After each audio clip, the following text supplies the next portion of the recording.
Hi, welcome to my channel. In this video, I'm going to be talking about an important matter, and it's the subject of the 5 love languages.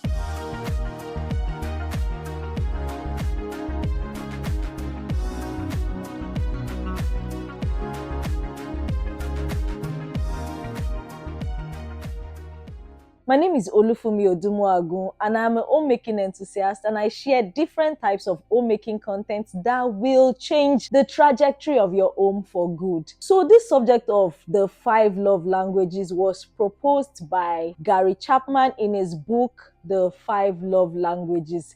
It's quite common and almost everybody know about it. However, people do not put it to use, or sometimes people do not understand the concept properly, and this makes their marriage relationship suffer. And when I talk about relationships, I'm not just talking about relationship with your spouse or your boyfriend or girlfriend. I'm even talking about relationship with your children, your colleagues, your besties, and so many other people that you are in a relationship with. So I've heard so many things about love languages. Some people say they don't believe in love languages. Some people say love languages is just a myth. Because some people say money is my own love language, and many things that I've heard about love language. But I think it's a very, very important issue. I want to talk to you about it, and I want you to stay till the end of this video while I explain certain truths about the concept of love languages. So firstly, I want you to know that everyone has a love language. Another thing I want you to know is that all the 5 love languages that I'm going to talk about, everybody understands all the love languages. So irrespective of what your primary love language is, we all understand every other love language. So this video is not to say you should not show love in all of the ways that I'm going to mention. However, I put it to you that everyone has a language that is more important to them than the other.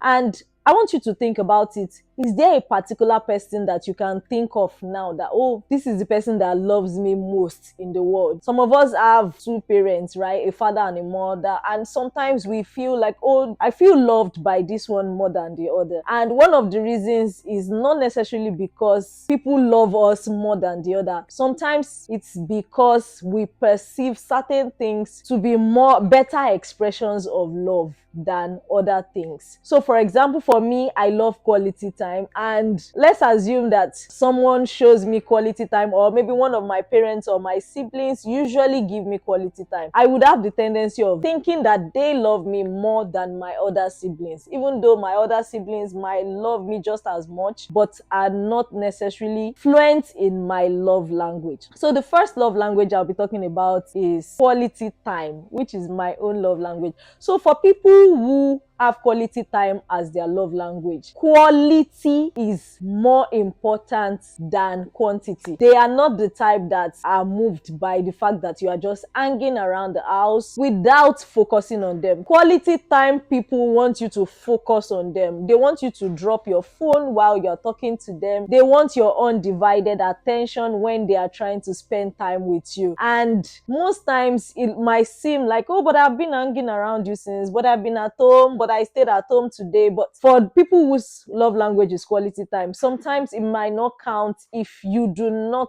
give them that focus and attention. So I would say that people whose love language is quality time, you have to create time for them where you drop your phone, remove all distractions, drop the book that you are reading, and focus on them, listen to them, hear what they have to say, let them speak to you, and also gist them about your own day. And I tell you, this will really, really change your relationship for good. The second love language I'll be talking about is words of affirmation.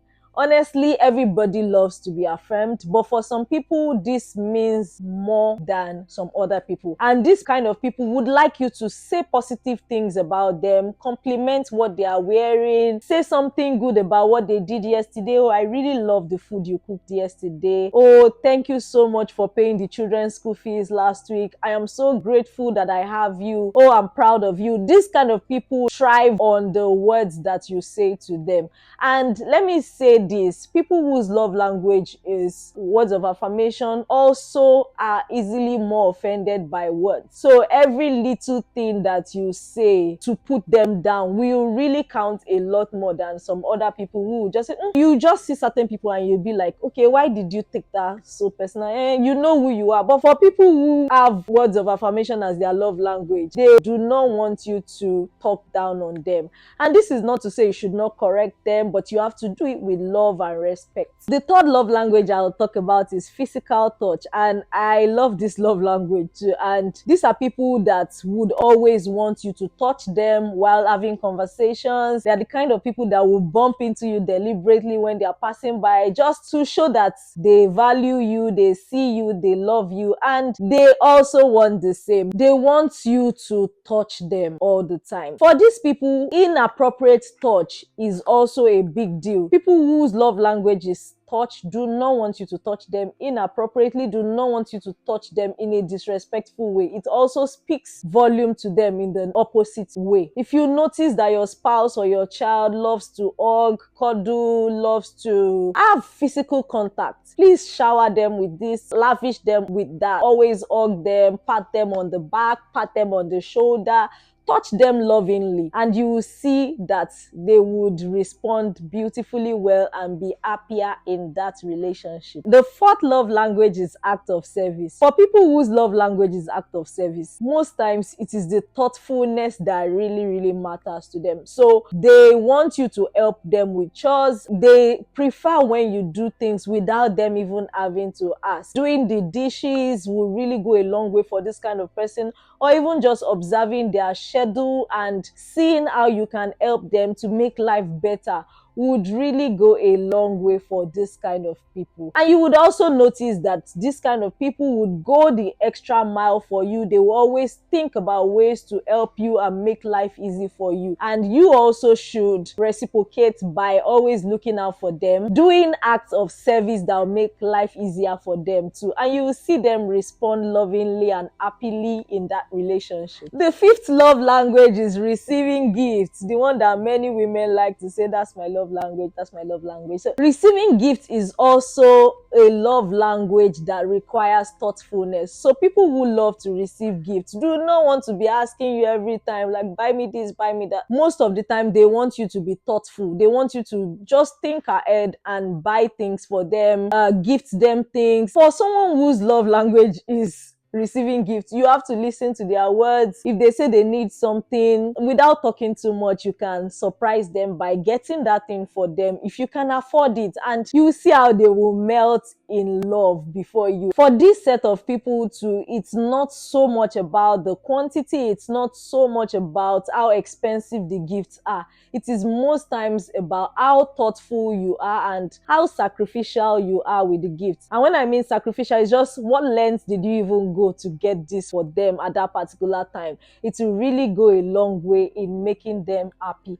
And like I said earlier, this love language applies to your children. You want to observe them and see how to love them better, so that you will not be shocked when you realize that your children tell you, oh, mommy does not love me, daddy does not love me, and you're like, how will you say I don't love you and I'm paying your school fees, I'm doing this, I'm doing that? You might just not be doing the right thing. And even though they will not rebel against you and will always love you, it might not create lasting impressions in their heart as much as if you love them in their own love language. I hope that this video has been helpful in one way or the other. Please kindly share, and please like the video, engage the comment section, and subscribe to my channel if you haven't done so already.